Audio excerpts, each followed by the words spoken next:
En una eterna cuarentena renacimos lejos de la paranoica información. Abrimos las puertas de este polirrubro lleno de contenidos y sensaciones. Con la firmeza de hacer algo, pero con la incertidumbre total de no saber para qué. Debates acordados, conclusiones abiertas y falsas certezas. Estamos acá para hacerte compañía.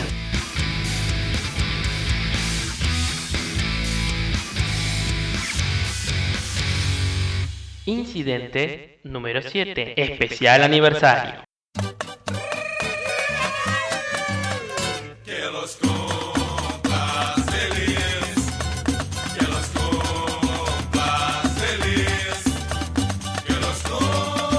Fiacheciño.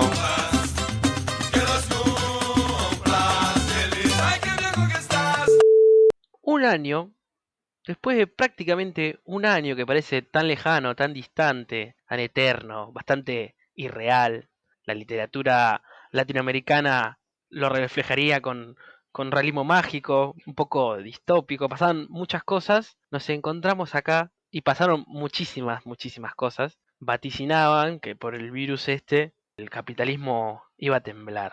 Y es como el meteorito que pasa una vez cada 75 años, pero pasa todas las semanas. ¿No lo ves como algo parecido a eso? Creo que es un año que fue rarísimo. No sé si fue lo más parecido o a estar en guerra o a, bueno, una pandemia, alguna enfermedad.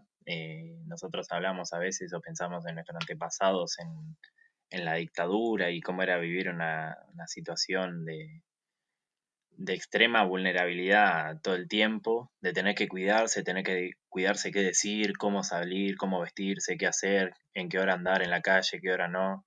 Creo que parte de eso un poco lo vivimos de alguna manera u otra durante cierto tiempo, al mismo tiempo de que hoy por hoy somos una sociedad mucho más acostumbrada a muchas mayores libertades, digo, en todo sentido, en cómo consumimos, en cómo vivimos, en cómo pensamos, muchos más desestructurados que hace 50 años atrás. Entonces creo que, y muchos más sensibles por no estar acostumbrados justamente a esto, a una guerra, a una pandemia. Entonces, nada, creo que en algún punto fue un golpe Mm. durísimo y rarísimo toda esta situación. Es que ni nosotros ni los medios aparentemente también, porque nuevamente surge esto de no, esta catástrofe, no sabemos cómo comunicarla ni por acá ni por allá y de repente volvemos a ese extremismo que hacemos todos los días con cualquier noticia, pero ahora con una noticia que realmente es para tomarse de los extremos. Réplica de hace unos pocos días o semanas, que fue lo del canal de Suez, que parecía que la economía mundial se iba a derrumbar. Y no, el 10% del petróleo, y sin embargo, a mí es una noticia que particularmente me inquieta porque me gusta ver cómo se mueve y se trastoca la economía mundial. Ya está, ya se solucionó, no era para tanto, no. Fue más un meme que quedará en la historia que, no sé, que no fue la depresión del 29-30 por un coso de 400 metros que se queda atravesado en un canal, si bien sí tuvo su impacto. Digamos que también nos están acostumbrando un poco a toda esta cuestión de un chino se come un murciélago y hay una pandemia, un barco se atora y hay una crisis económica. Nos están acostumbrando un poco también a eso, a ese sensacionalismo, a esa noticia que viene de lo cotidiano, de lo normal y que repercute en el mundo entero. Y también en algún punto cabría preguntarse cómo un disparador es, si a nosotros nos repercutió, por ejemplo, que este canal de Suez, eh, este barco en el canal de Suez se atasque, si somos parte del mundo, si no, qué manera lo somos. También es una pregunta que hay que darse porque muchas de todas estas cosas que están pasando y que entre comillas afectan a nivel mundial,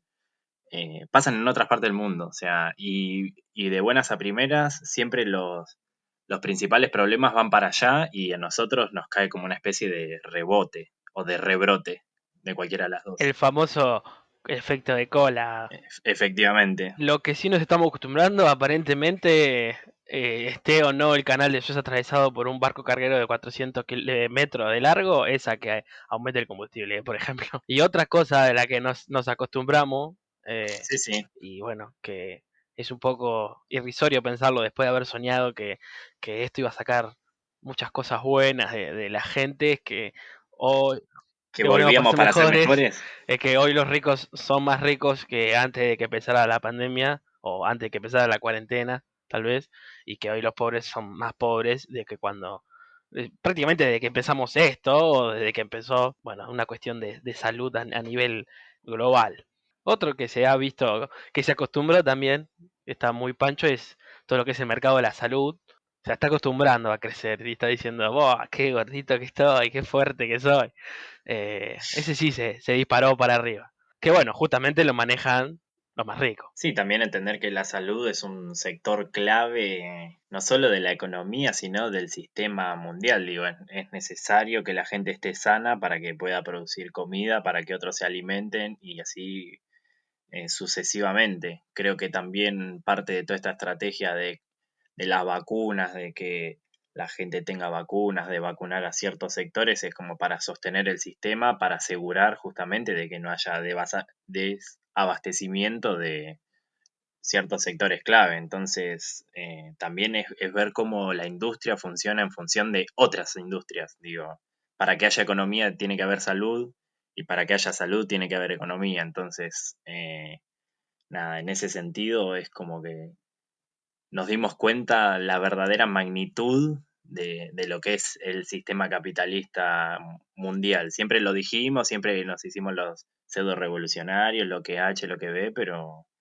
creo que en el fondo hoy por hoy se termina demostrando lo importante que es la salud y también en algún punto lo importante que somos nosotros como país, Argentina, con respecto al, al capitalismo mundial, porque siempre decimos que somos una mierda, que no sé qué, que este problema, que aquel problema, pero somos de los países, de dentro de los 20 países que Mm. tienen más vacunas. Entonces, y bien o mal, las vacunas no te las dan porque sos un buen amigo, te las dan por algo. Entonces, evidentemente, de alguna manera u otra, nosotros estamos implicados y metidos en las grandes ligas Algunos sí mundiales. capaz se la dan por amigos, pero lo vamos a tocar un poquito más adelante eso. Nosotros no queremos, no Ah, estamos juzgando, o quiero creer que no estamos diciendo que no se vayan a vacunar, o que la vacuna es mala, o lo que sea, sino que estamos diciendo, bueno, la vacuna puede ser buena, mala, regular, todo lo que quiera, pero además de ser parte del sistema de salud, estamos mostrando algo que necesitábamos decir, que es esto es parte de otra cosa. O sea, si bien está el factor salud, también está el factor del sistema. Parecido a esto que decís, o sea, no lo quiero comparar, pero no me queda otra opción, es como la esclavitud en Estados Unidos, por ejemplo, viste como, bueno, che, estos negritos nos están saliendo caros, mantenerlos nosotros que coman, que se bañen, que se vistan, vamos a hacerlos libres y que puedan producir y y así que tengan un y salario. tengan un salario y así no solamente se mantengan solos o caigan en la desgracia solos, sino que también sean parte del sistema produciendo y consumiendo. No eran tan paternalistas los que luchaban por la libertad. Debe haber algunos que eran macanudos, pero había otros que también pensaban en esta lógica. Son más gente para un mercado que necesitaba una expansión y la tuvieron. Tal cual. Y también, bueno, tener en cuenta un poco que, o sea, que los estados-nación surgen en función de una protección jurídica al título de propiedad. Digo, ¿quién te va a proteger si justamente no hay un sistema jurídico que te avale?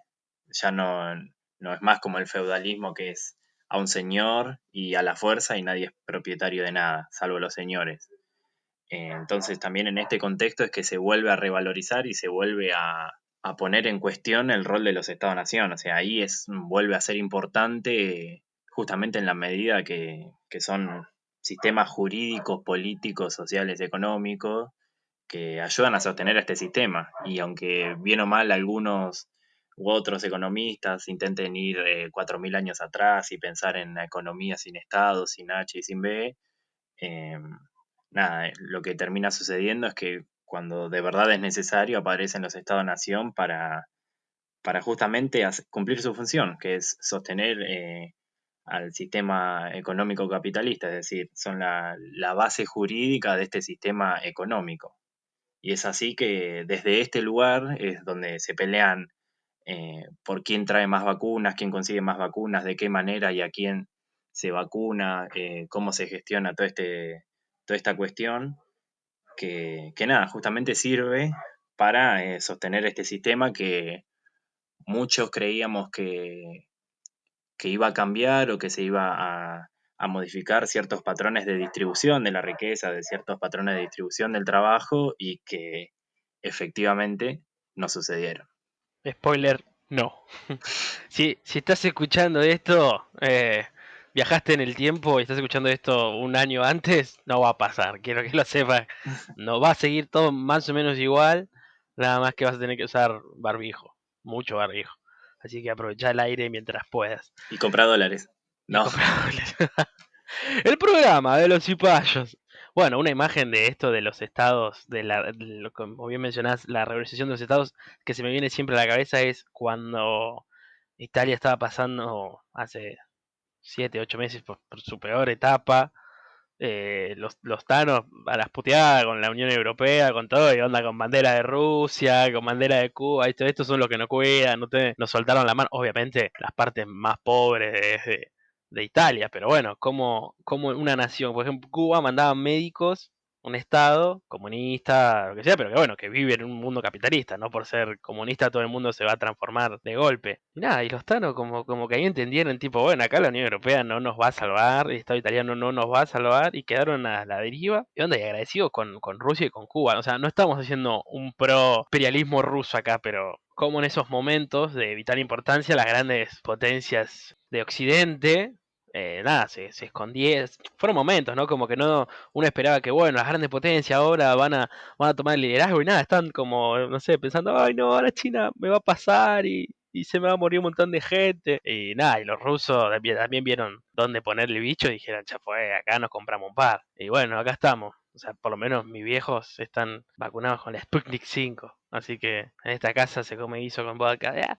bueno, también este surgimiento de los estados nacionales hizo que en algún punto los bloques regionales pierdan peso. Volviendo a esta cuestión de Italia y la Unión Europea, fíjense como un país que es miembro fundador de la Comunidad Económica Europea, que luego decantó en la Unión Europea, tuvo que encontrar sus aliados en Rusia, un enemigo histórico de Europa, y de Cuba, una islita caribeña socialista.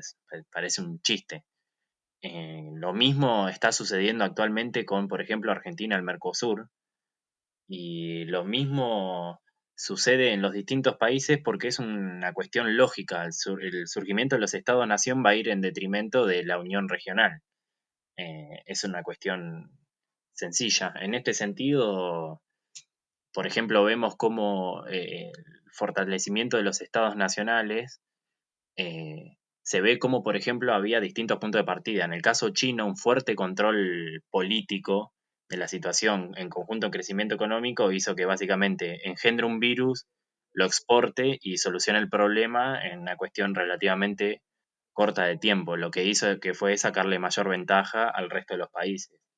En cambio, el resto de los países que tenía una suerte de fuerte liberalismo y un Estado eh, poco capaz de proteger y poco capaz de emplear políticas fuertes, se vieron recontra vulnerables a toda esta situación.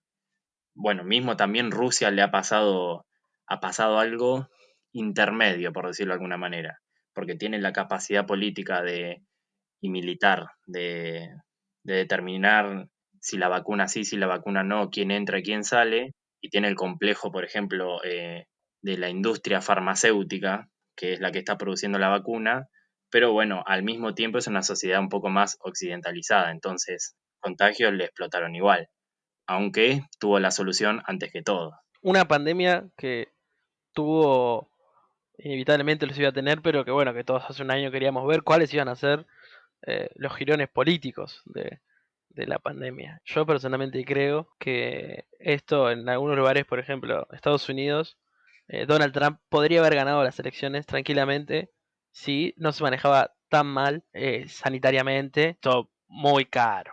Con esto quiero decir que yo defienda a Donald Trump, lo apoye o esté férreamente en contra, sino que lo trato de pensar. O sea, sin dudas hubiese seguido porque tenía una política que a muchos norteamericanos les gusta. O sea, se asustaron, ¿viste cómo son los yankees? O sea, acá viene el chiste de cómo le dicen a los estadounidenses inteligentes en Estados Unidos, ¿Cómo? No, turistas. Así que, Nadie salió mejor de esto, bueno, sí, China.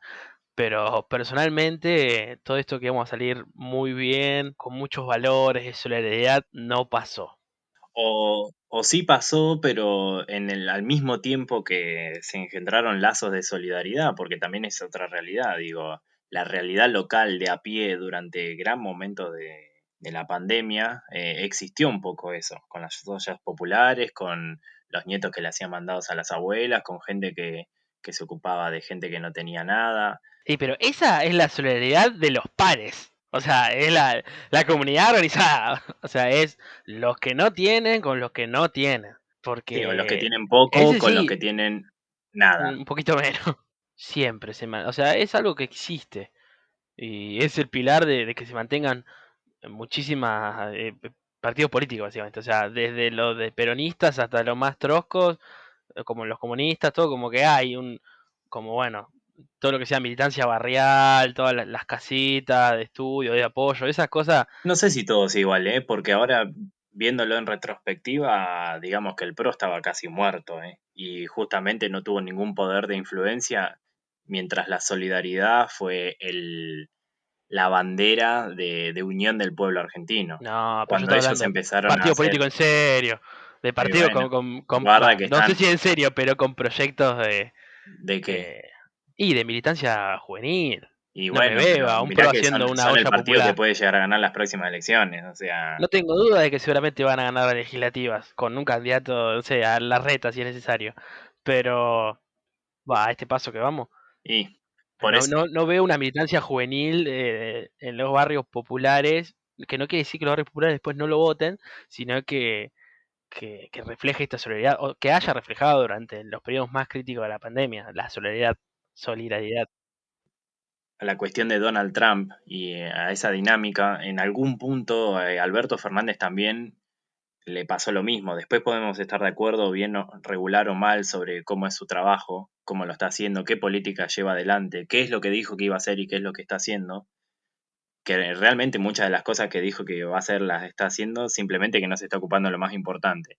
Pero también podemos ver cómo la pandemia se lo está llevando puesto, porque justamente va a terminar perdiendo Mm. por la economía, porque él lo primero que dijo que iba a venir a hacer era recuperar la economía y no lo hizo. Después todas las discusiones secundarias del lenguaje inclusivo, de la reforma judicial, de HDB, las está haciendo, pero básicamente no importan siempre y cuando la comida y la energía esté cara. Entonces, en un gobierno que se dice ser peronista, que la comida y la energía esté cara, justamente contradice con lo que el general decía en Es la... una contradicción en sí mismo. Claro, Un presidente que tuvo una aprobación abultada, una abultada aprobación, por lo menos entre... de los últimos años, la más alta de todas, lejos. Sí, sin duda, sin duda. De los últimos 40 años, te diría. En marzo, abril, tenía la potestad de hacer lo que quisiera. Y porque todos los que estaban temerosos de, ay, el Estado es muy invasivo, de golpe dijeron, che, I need Estado, acá a la vuelta de casa. Hasta Milei se comió los mocos. Ay, imagina, lo tuvimos a Milei en una mano y mirá cómo estamos ahora. Mamita, pollo, antes, el general pollo. ¿Cómo fue que pasamos de toda esa energía positiva de cuidar al otro, de la viejita, de yo le hago los mandados, señora, si necesita llámeme, que no salga la gente grande? ¿Cómo pasamos de eso a pelotudo, ponete el barbijo, ese es mi papel higiénico, este chico me robó el alcohol en gel y demás disputas por lo material? También tenemos otro tema nuevamente con el mercado de la higiene barra salud, como se ha ido en alza, pero pasamos de esto vamos a salir mejores, esto nos va a fortalecer, de ser solidarios, todo, a amenazar a un viejo que si pone un barbijo le vas a romper un palo en la cabeza. Creo que no nosotros, pero es un nivel de violencia que se ve en la calle. O gente que se enoja mucho porque otro no se cuida, no se pone un barbijo bien, y yo la entiendo igual. Yo creo que hay una serie de cuestiones a mencionar. Primero que para vivir en comunidad hay que tener en cuenta el concepto del amor. Y no esto como un filósofo indio ni toda esta cuestión media hippie, media pelotuda de paz y amor, Y bello. sino sino en el sentido de convencimiento, de persuasión, de entender que hay gente que no está capacitada, que no ha tenido las herramientas ni la práctica sobre cómo cuidarse, cómo tratar a los demás. Entonces, en función de eso, vivir en comunidad también implica una cuestión de paciencia y de comprensión del lugar de cada uno y del otro. Y en este sentido creo que desde donde veníamos no estamos acostumbrados a eso. De hecho, cada vez más se estaba viviendo en una sociedad más violenta, más fugaz, más rápida, más Hostil. eléctrica, más hostil. Y bueno, en relación a esto, digo, también repercute de esta manera. No se puede pasar de vivir al sálvese quien pueda en el medio de la selva a vivir en comunidad donde sabes que si el de adelante de la fila tuyo no se cuida, te terminás contagiando vos que solamente lo vas a ver en la fila de la farmacia, por ejemplo.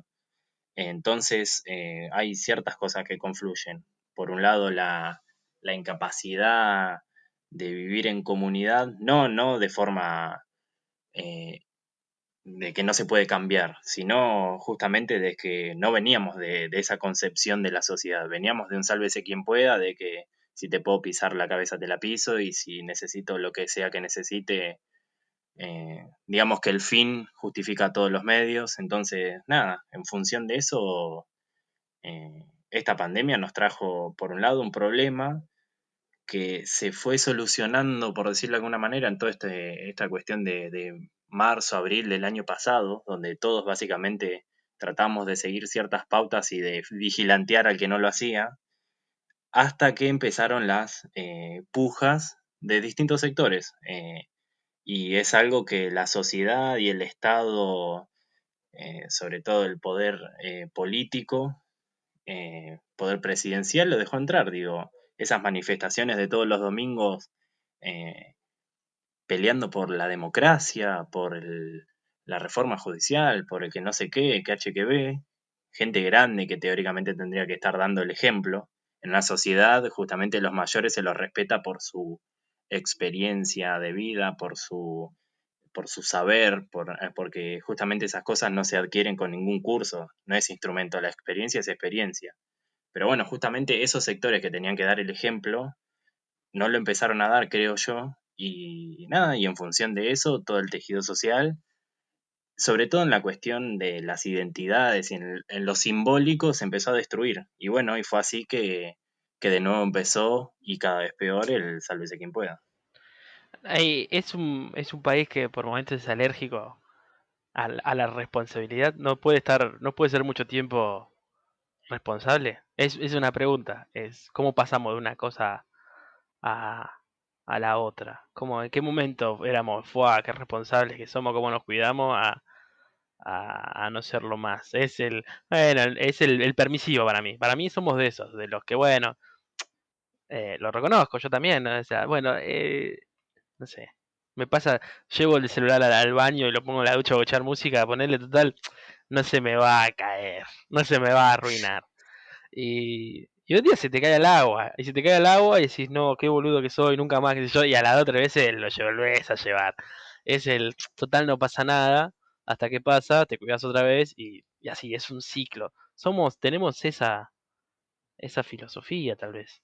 Por lo menos en los lugares más porteñizados, si quieres decirlo, las capitales, no sé, como las grandes Las urbes. urbes, Sí, trato de no arriesgar y decir que todos lados es igual, pero es eso en el aire, ¿no? Como, bueno, si vamos a un boliche, eh, ¿qué puede pasar? No va a pasar nada. Y no pasa nada una vez, dos, tres, hasta que pasa.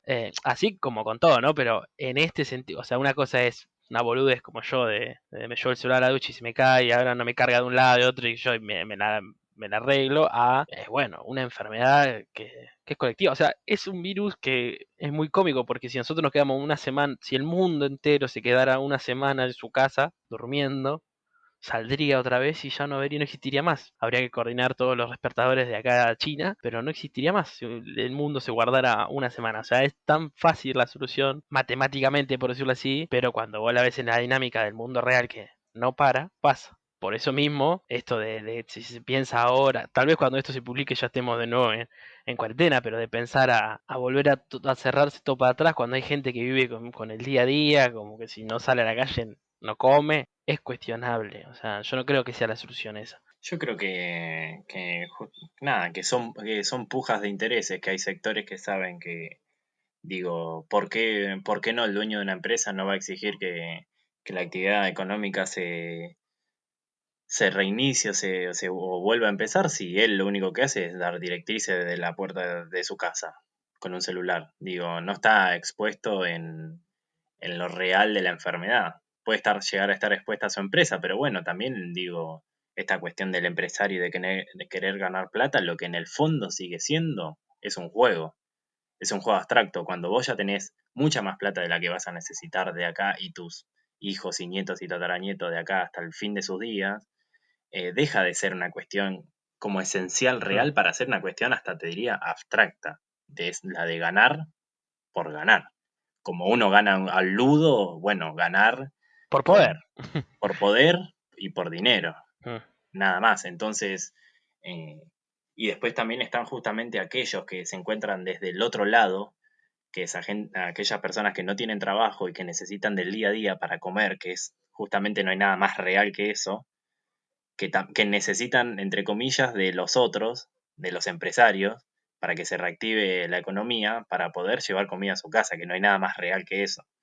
Entonces, se da esa dicotomía, por decirlo de alguna manera, en la cual justamente eso, morirse de hambre o trabajar.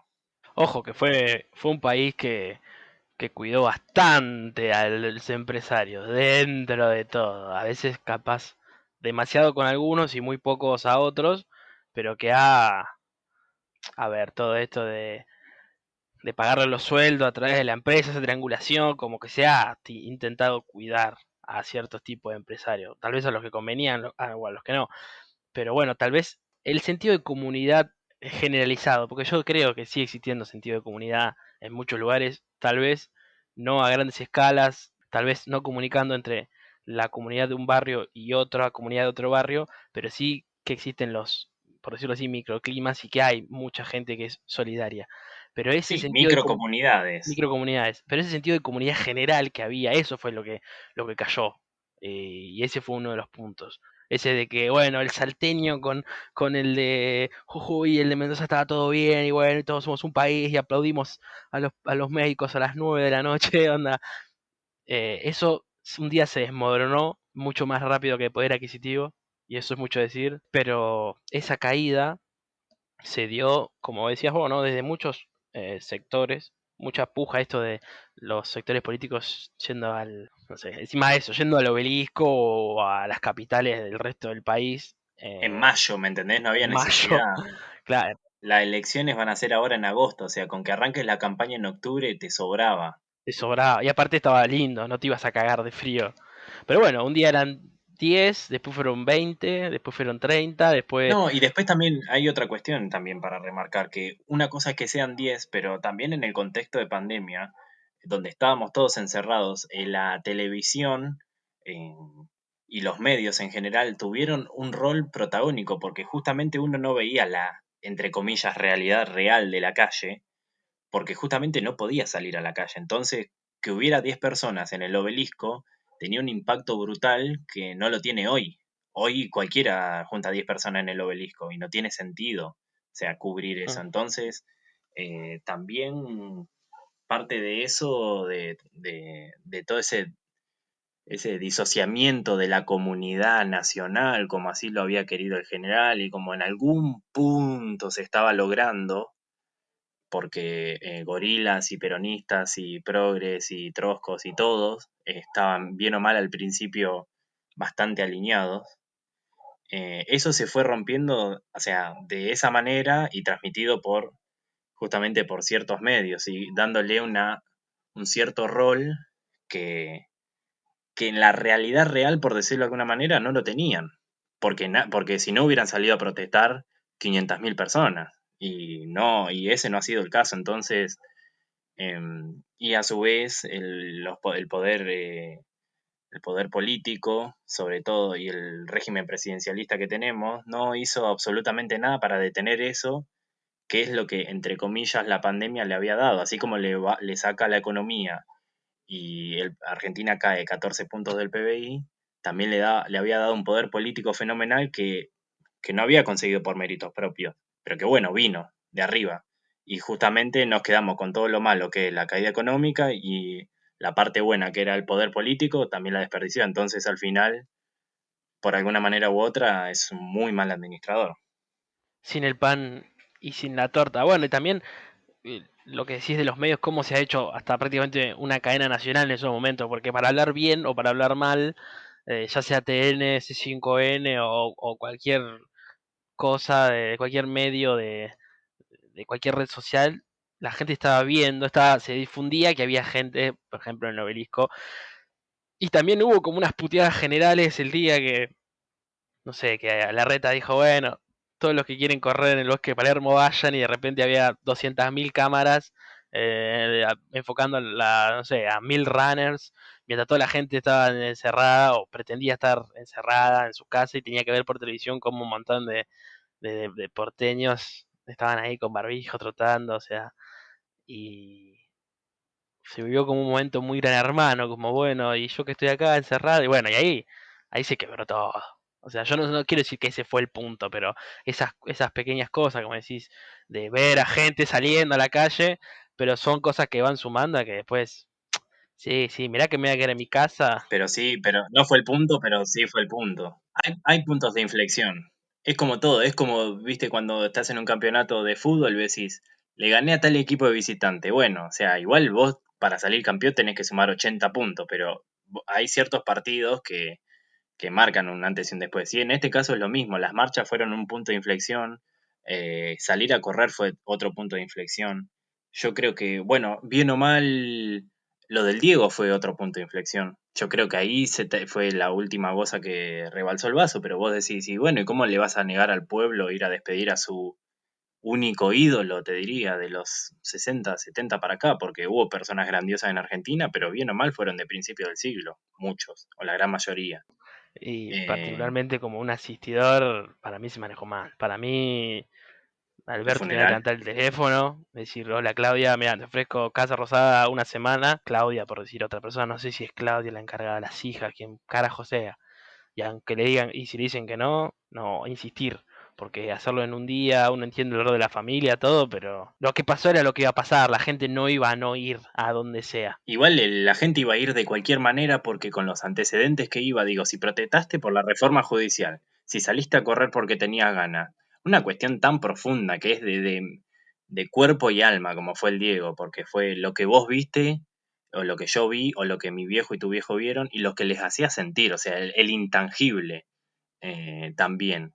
O sea, si vos protestaste y saliste por cualquier pelotudez, no vas a salir por el Diego, me está cargando, o sea, también creo que lo de Maradona en algún punto era inevitable, pero bueno, con los antecedentes que teníamos de salir a la calle por cualquier cosa, una vez que se justificaba, también en algún punto fue la gota que rebalsó el vaso para el resto. Y después también hay que tener otra cuestión en cuenta, creo yo humildemente, que es, nada, la cuestión biológica, natural de simplemente llega el verano. O sea, cuando llega el verano la gente sale y cuando llega el invierno la gente se guarda porque tiene frío. Entonces esa cuestión tan simple y lógica, o sea, básicamente por esa cuestión Rusia gana y pierde guerras mundiales, o sea, se entiende, no es una boludez, pero no es una boludez. Preguntale a Hitler y a Napoleón. Exactamente, entonces, por esa una cuestión lógica de frío y calor, la gente tiene capacidad de salir a esparcirse, a disfrutar del aire y después a encerrarse o a tener, y a ser más propensa a enfermarse. O sea, es una cuestión tan básica, pero tan real y tan vigente. Sobre todo una cuestión cuando hay pandemia como ahora. Por eso si viajan en colectivo, abran la ventana, otarios, siempre tienen que tener la ventana abierta, no sean pavotes. Alguna vez en uno de estos, para hacerte compañía, hablamos de cómo los medios imponen una discusión solamente para seguir haciendo el espectáculo y venderlo, que está bien, porque son empresas que venden cosas, nadie lo va a juzgar por eso, pero bueno, es bueno saberlo, y citamos el ejemplo del barbijo en su momento cuando todavía el mundo fantaseaba con que haya una vacuna, y posteriormente cuando comenzó a existir esta vacuna reduce ampliamente el margen de mortalidad que tiene la enfermedad, ya se debatía de tipo, ay, yo quiero que esta vacuna en quién la aprobaron, yo no quiero que me vacunen, y bueno, y los medios andan dándole fuego a todos, a los que son fundamentalistas de la vacuna, contra los que están full en contra de la vacuna, contra la vacuna rusa sí, o la vacuna rusa no, la vacuna de AstraZeneca sí, la vacuna AstraZeneca no, la de China, la de Pfizer, que encima quería que le demos, no sé, un poco más los terrenos de mi abuela como garantía para que darnos 5 vacunas de mierda, meter en el orto, porro, pensando en toda la gente que era vital y esencial en su momento y cómo eso fue evolucionando hoy, que bueno, además de que el turismo internacional prácticamente está abierto como si no importara nada, tal vez cuando esto se publique no lo esté, Dios quiera que sea así. Nada, tenemos las clases que también se discutieron, o sea, el regreso a clases como si este año que hubo clases virtuales no hubiesen sido clases, es verdad que no es lo mismo, es verdad que no todos tienen el mismo acceso a la virtualidad, ni a la virtualidad ni a la salud, dicho sea de paso, pero tampoco es para desprestigiar el trabajo de docentes que estuvieron haciendo malabares algunos para poder transmitir la mayor cantidad de contenido de calidad, por lo menos, o intentando que sea de calidad. Qué sector tuvo una reconversión tan rápida y tan grande como el sector de la educación. Creo que todo el mundo deposita ciertas esperanzas que la sociedad en general, en donde la sociedad en general falla, digo, o sea, se espera que en la escuela se solucionen problemas que vienen de afuera, de problemas sociales, problemas económicos, y la escuela sigue siendo el lugar de, ni siquiera de formación, sería, es un lugar de instrucción, de saberes. Digo, la educación en algún punto viene primero en la casa y después, bueno, también la da la escuela, pero es un lugar más de formación y en este sentido fue uno de los sectores que más rápido se reacomodó. Y de Entonces, contención también. Onda, dicho sea de paso, cuando en un momento el mundo está cayendo a pedazos, bueno, en la escuela era un lugar de seguro. es un Mm. lugar, es un lugar de contención, es un lugar donde se reparte comida, donde se da atención a los chicos, donde se los contiene y se los saca de la calle, al igual que los clubes. Son lugares de contención, son partes del tejido social. Yo creo que esta cuestión tiene de la presencialidad en la escuela tiene dos lados. Por un lado, la exposición a los docentes, que es terrible, eh, es una cuestión que nada, parece insólita, pero al mismo tiempo también hay que ser conscientes de que volviendo a esta cuestión sistémica de las cosas, digo, cómo una familia que, por ejemplo, el padre trabaja en una fábrica, la madre trabaja en un comercio, cómo el pibe se va a quedar solo en la casa yendo a la escuela? Entonces, entre comillas, porque se conecta a una computadora y está en clase, pero ¿quién lo supervisa? ¿Quién lo cuida? También la escuela vuelve de manera presencial, un poco buscando, tendiendo hacia eso, hacia volver a organizar no solamente el sistema educativo, sino todo, el mercado de trabajo, Sistema capitalista, básicamente. exactamente. Entonces, Es que yo creo que el primer reclamo, o sea, los que más pujaron por que juegan las clases, además de los opositores de todo, habrá sido ese sector de madres y padres trabajadores. Igual me sigue eh, pareciendo un poquito como que, bueno, esto queremos tener clases presenciales y el sistema de las burbujas y todo. Cae uno, son 15 días de aislamiento, aunque no sabés si lo tenés. O sea, tendría que ser, es todo muy forzado, es muy forzado. Los docentes tendrían que ser vacunados como es demasiado forzado. como el personal de salud. Y ahí se agranda la rueda, ¿no? Pero tendría que ser personal de salud, personal de educación y personal de transporte, que son los que más expuestos están, entre comillas, por decirlo así. Pero que si no, es como decís vos, es muy forzado porque son 15 días que tenés que guardar sin saber si tenés o no, o el pagar un hisopado si no te lo hacen gratis. Y después también la otra discusión un poco para dar es la cuestión de la vacuna. Yo el otro día hablaba, no la vacuna como única, digo, están vacunando un montón de gente al voleo, se están dando cuenta en el medio de cuáles son los síntomas que tiene, cuáles son los efectos secundarios, los efectos adversos, los pros, los contras, depende quién la fabrica. Entonces, también todo es un caos en el sentido de que se están revoleando vacuna para todos lados y vos la que te toca te agarra, te vacuna, pero resulta que son todas distintas, resulta que una tiene más grado que otras. Después también la misma discusión de la vacuna sí o vacuna no, que se daba hace 3 meses y que hoy por hoy todo el mundo, entre comillas, se tira arriba de una vacuna. Sí, pasamos también de eso de, no, yo no quiero ninguna vacuna, ¿dónde está mi vacuna? Y desde lo más, o sea, yo creo que hasta los médicos han dicho, no, yo no me vacuno ni en pedo. Antes todo el mundo decía, no, no, la vacuna no, que no sabés, que HQV. Después todo el mundo se tiró arriba de la vacuna, no le importa nada y nada. Creo que eso también, viste, vivimos en un país demasiado ciclotímico en un montón de aspectos. Y también somos parte de eso. Muy inflamable. Somos como inflamables y, aunque suene mal, somos muy influenciables. Esa es la otra verdad. Porque a donde te señalan, te pones a ladrar como si fueras, ¿Y vos decís que después terminamos discutiendo cosas boludas? sin duda, sin duda estamos todo el tiempo discutiendo boludeces.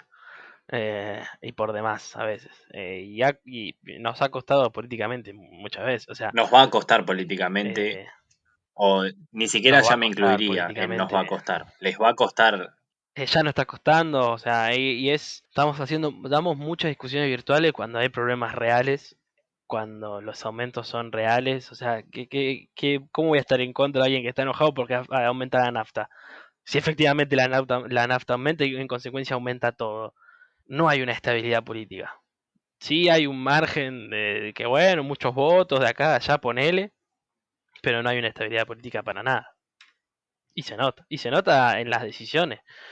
Son decisiones que no hay una coordinación, y es que, bueno, no hay una coordinación entre provincias opositoras y nación. No hay coordinación entre provincias oficialistas, por decirlo así, y nación. No hay coordinación entre una empresa estatal como YPF, que detenta el 70% del mercado energético en Argentina, y el Estado Nacional, que justamente es el dueño. O sea, no se entiende. No se puede llevar a cabo ningún plan de sustentabilidad económica si la energía sigue estando igual de cara. Entonces, y la empresa es tuya, eso es lo ilógico, porque si vos decís que tenés que pelear contra las corporaciones, que Shell, que eso, que la Standard Oil, que HQB, entre comillas es entendible porque estás perdiendo una puja de intereses, pero o sea, la que está impulsando todo esto es tu empresa, no tiene ninguna lógica. Sí, capaz la del Fondo Monetario Internacional. Posiblemente, pero bueno, así vas a perder, así no vas a durar nada en el Estado. Y la gracia del Estado es justamente, por ejemplo, ser dueño de YPF. Pero nada, eso es efímero, o sea, todo dura siempre y cuando ganes las elecciones. ¿Y cómo vas a ganar las elecciones si la comida, la nafta está cara? Para eso nacionalizamos Vicentín, ¿no te acordás? ¿Eh? Y bueno, esa es ¿ves? Otra discusión. Estábamos todos discutiendo si nacionalizar o no Vicentín, si expropiarse, cuánta plata le debía al Estado, y nada. Todo quedó en la nada, como un montón de otras discusiones en las que nos quedamos ladrando. Y lo que decíamos vos al principio de todo esto es, con semejante poder político, con semejante aprobación, con imagen positiva, todo que tenías el mundo por delante para... No estoy diciendo que sea fácil ser presidente o ser de la gran cúpula ejecutiva de este país en este contexto, pero sí que se desaprovechó mucho un momento irrepetible de aprobación en el cual podías hacer cualquier cosa y que nada, tal vez lo mejor era hacer un paquete de medidas shock, como hizo Macri, y nadie se acordó de que la primera semana Macri hizo un desastre, y bueno, después nos reíamos porque, ay, no, no sabe leer los discursos, jaja, Macri, qué inoperante. Bueno, 4 años estuvo gobernando Macri, así que tan malo no era, por lo menos para sus intereses, no sé si para los míos. Yo quiero decir, tuvimos 4 meses, un poco más, un poco menos, de un consenso para accionar y en el cual íbamos a ser observados por todos lados porque la gente estaba guardando en la casa, pero en el que tenías que ser observado por cosas buenas, no por medias tintas. Y eso es lo que se paga hoy también. Obviamente esto es por internas que hay dentro bueno, del Frente de Todos, que es un partido que utilizó los votos del peronismo porque sin el peronismo no se puede, pero el peronismo sabiendo que con el peronismo solo no alcanza. Que bueno, de un lado estará Alberto Fernández, Massa, no sé, Cafiero, Guzmán, ponele, y del otro lado estará Cristina, Kicillof, Perni, La no sé cámpora. quién, La Cámpora, La Roque, y no sé, Máximo Kirchner también sale como en las dos fotos, no es que se queda fuera de alguna. Y bueno, a meses de las elecciones. O sea, ¿qué podemos? O sea, obviamente cuando ahora sea la campaña, decir, bueno, hicimos todas estas cosas buenas y todo el mundo va a estar pensando en todas las cosas no, que no se hicieron, como me decís vos, el combustible y el alimento, las dos cosas que más aumentaron en este tiempo, que militan, los que están en la política, ¿cómo se enfrentan a eso? Si es verdad que cada vez que tuviste la oportunidad de patear un poco el tablero, nada, te pagaste los mandados a Mañeto, qué sé yo. Podríamos decir que es un año de desencanto, es un año de desencanto en todo sentido, de mucha expectativa y de poco logro o nulo logro. Lo importante también en algún punto es como, entre comillas, lo que no te mata te fortalece. Creo que también de eso se aprende de los errores y se aprende también de conocer no solo cada uno personalmente en lo micro, sino también de la política, digo, a mí toda esta cuestión me llevó a leer el peronismo y darme cuenta de que ni Massa, ni Cristina, ni Máximo están haciendo cosas que escribió Perón y si querés inventate una doctrina y ganar las elecciones y me parece bárbaro, pero no se puede decir que uno es una cosa cuando en realidad dice A y hace Z.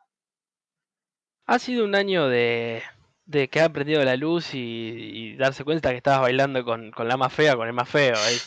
Esa es la realidad. Acá, obviamente, detrás de esto hay planes de un lado, hay intereses políticos, tanto de un lado de la interna como del otro, pero que en la realidad efectiva, nada, las cosas están pasando. Bueno, es un año que políticamente ha pasado de todo, es un año en el que el mundo ha pasado de todo, es un año en que a nosotros nos ha pasado de todo. En este año, de a ratos o no, estuvimos acá pensando en vos, pensando en nosotros, pensando en todo y tratando de verbalizar aquello que pensábamos, sentíamos, y estuvimos acá para hacerte compañía.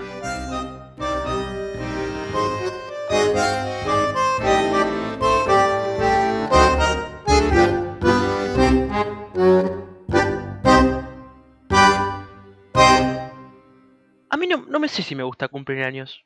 Nunca me gustó cumplir años. Cuando era chico, me festejaban los cumpleaños. Y mi mamá y papá hacían una comida para invitar a mis amigos a comer hamburguesas, patis, papitas, todas las cosas que tienen los cumpleaños.